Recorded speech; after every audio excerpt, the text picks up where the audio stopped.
welcome back to Bloom with Vonda. I want to continue with talking about love. Love that you can see between two women.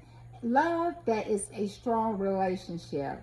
I'm talking about Ruth and Naomi, our mother in law and a daughter in law. Wow, sometimes when a long time ago, mother in laws used to not have the best name. But I can certainly say that my mother in law has been beautiful and we have a beautiful relationship, and vice versa when my husband was here. So when I look at Ruth and Naomi, it just intrigues me to see the relationship that they have as well. And so in this book, you will see that Naomi started off in one town, one city. And she and her husband and her sons moved to another city due to a famine had came to where they originally lived. So they moved. Her husband became somewhat, I guess, successful. But then he died. And shortly after, her married sons, they died. So she's encouraging the daughter-in-laws to go back to their families so they can have a chance to have husbands again. And so she was going to return back to Bethlehem, which she didn't really want to, but she's a widow now. So she's going to go back to what she know. And the thing about it is that she really was just bitter. She was sad. She was angry. She was just all of that. She had a lot of things that was going on and perhaps being misunderstood. And so she felt that God had dealt with her harshly. So with this being said, one of the daughter-in-laws decided that she would take her up on that. She's going to return back home. But Ruth, the one that the book is named after, she decided that I'm not going to turn my back on you. Just because we're going through some hard times, I'm not going to turn my back on you. I'm all the way in, and I'm going with you. I'm going back to return to your home with you. And where you go, I will go. Your people will be my people, and your God will be my God. That is some love that she's showing her mother-in-law. Not only that, but when they returned back, Naomi was somewhat still embarrassed. She still was grieving. And so Ruth went to work, and she went to glean for grain. She was recognized and seen by one that had money. And so she would go back and tell her mother-in-law about what was going on, and her mother-in-law would give her advice. So favor was on Ruth.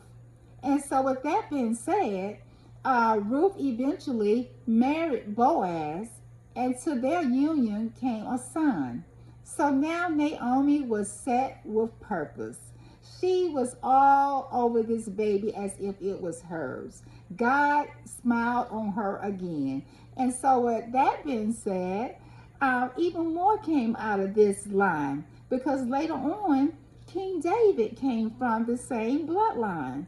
So what am I saying today? What I'm saying is that sometimes pain, not understanding things, terms, sometimes you're up, sometimes you're down, sometimes you have plenty, sometimes you may even have lack. But you don't ever know where your help coming from. It all comes from the Lord no matter what, but you never know who's going to be the carrier for it. So with this being said, Naomi turned into a happy woman again due to her daughter-in-law not returning to her mother, and her also learning the Lord Jesus Christ, who was Naomi's God. So we just have to just keep praying, keep believing, keep treating people nice, because you never know who is the messenger. You never know who is the destiny helper. You never know who God is sending a package to for you. You never know what doors are going to open for you. So just continue to just do the right thing. Just as, not saying that Ophelia did anything wrong. She just went back home as she was told. But the one who went all the way in to try to brighten someone else's day and brighten somebody else's life because she was there to see it up close and personal. So she went and she was blessed with favor, and she was able to live happily ever after. So, with that being said, a flower starts as a seed. Yes, it does. And then after the seed, go through its process, the roots, and then the stems, and then it comes out. So, um, it turns into one day a flower, a beautiful flower. So give yourself some time, and also remember to be kind to others. A flower doesn't bloom in a day, but we'll study growing. We'll study leaning in. We're studying, believing, and studying the word. If you're going to church, grab that word there, but also make sure at home that you're getting closer to God too. I wish you well, and until the next time, keep blooming. Bye bye.